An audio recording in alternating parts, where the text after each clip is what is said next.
Hi everyone.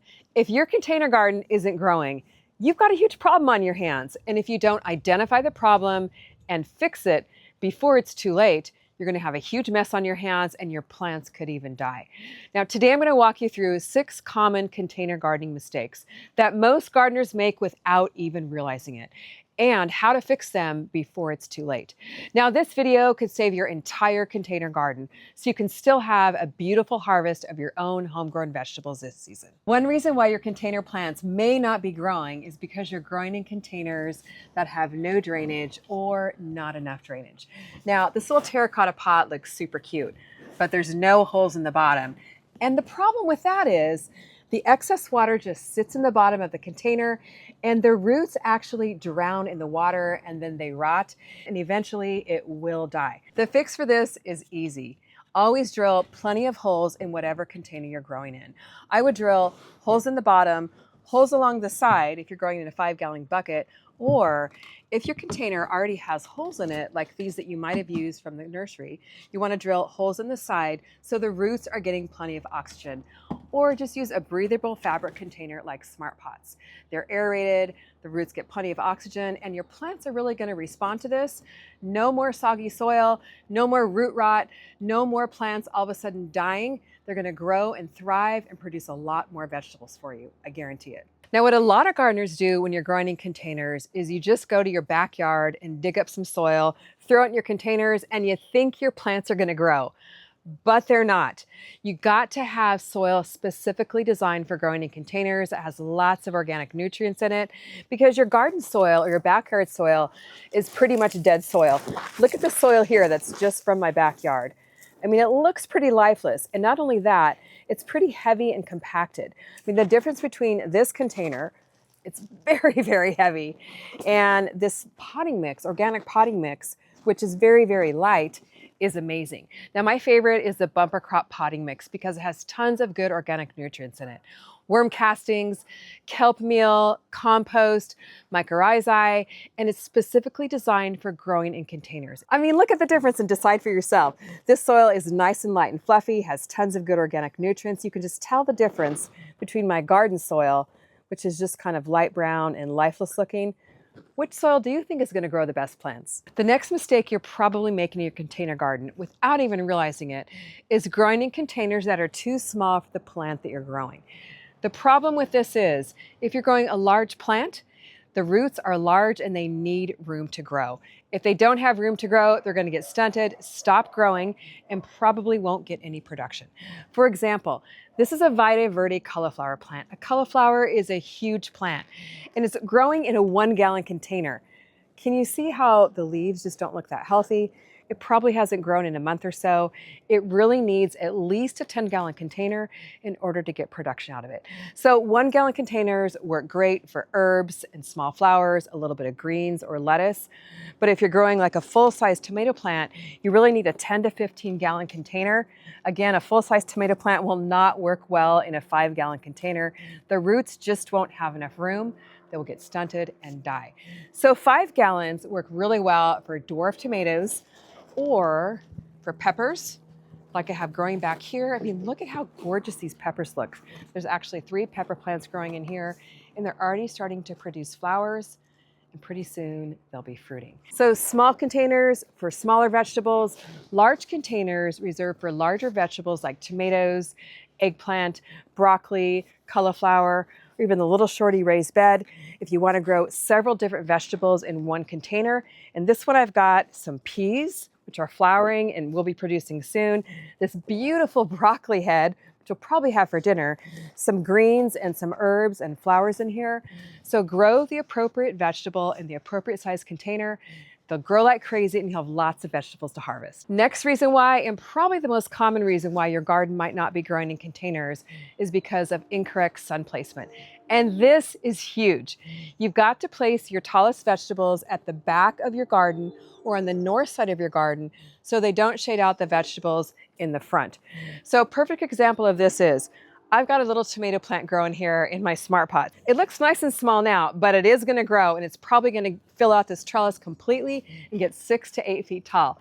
Right now it's on the north side of my garden, but what if I was actually growing this plant over here on the south side of my garden?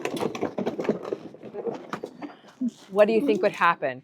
It would completely block the sun from the other part of my garden, and then it would grow nice and strong and beautiful, but all these plants over here would not grow. The fix for this is easy. Like I mentioned, always grow your taller vegetables on the north side of your garden, and keep an eye on the sun patterns in your container garden and make sure that it gets at least 6 to 8 hours of sunlight daily. If it's not, you'll want to grow vegetables that grow well in partial shade.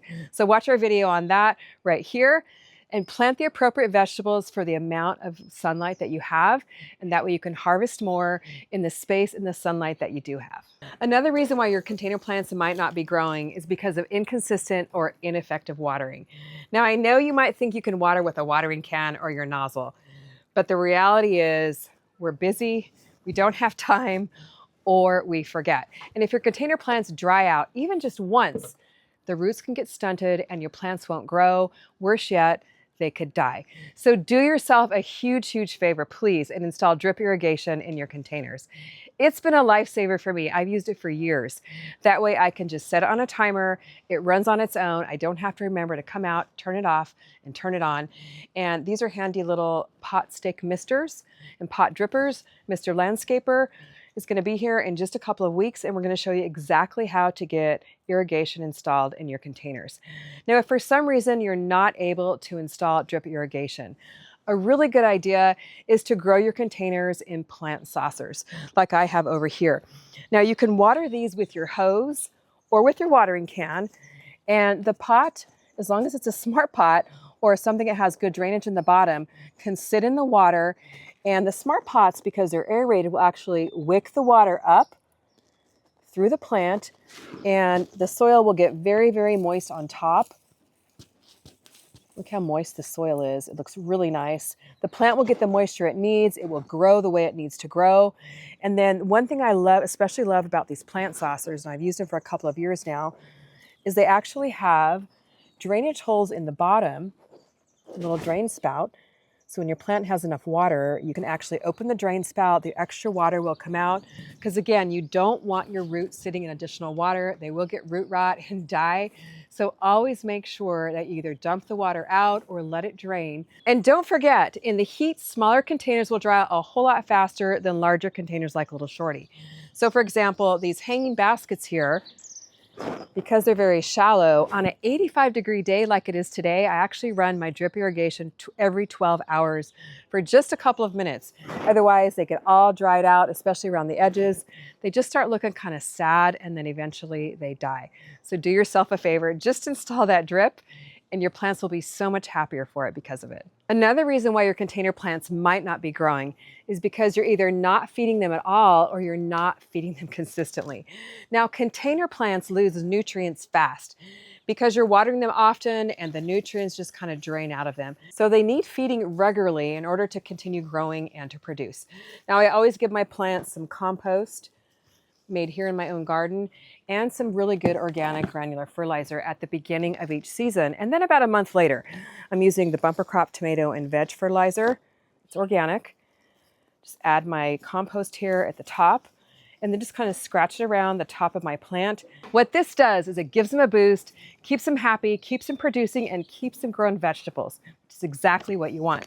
So this is all a time-release fertilizer, and I would just set a reminder on your phone. Make sure you're doing it on a schedule. The time-released once a month, but the liquid fertilizers, which give your plants immediate nutrients, I feed every couple of weeks for containers. And this is probably the biggest mistake that people make, is they don't feed their containers enough, and then they wonder why they're not getting any harvest. So the Fish and Guana fertilizer by Monterey is really good to feed your plants when you first get them planted. It's got that nitrogen, so your plants get lots of lush, green, leafy growth. And then when they start developing flowers, you can back off on the nitrogen, and I always like to give them some worm tea, which kind of just provides a nice, slow, gentle growth for your plants, keeps them happy, keeps them producing, and really just gives them the food they need. It also has lots of microbes in it, good bacteria, which really helps them be healthy. Healthy plants are going to be happier. You'll have less pest and disease, which means more vegetables for you. And really, the more consistent you are with the fertilizing, the more growth you're going to see from your plants and the more food you're going to be able to harvest. When you fix these mistakes, your container garden can turn around fast, but don't wait. It could mean the difference between sad, stunted, dying plants or a container garden like mine that's lush, thriving, and healthy, and you have lots of homegrown veggies to harvest. So let me know which one of these container mistakes you've made. We've all made them. I can't wait to read your comments. Thanks for watching. See you on the next video.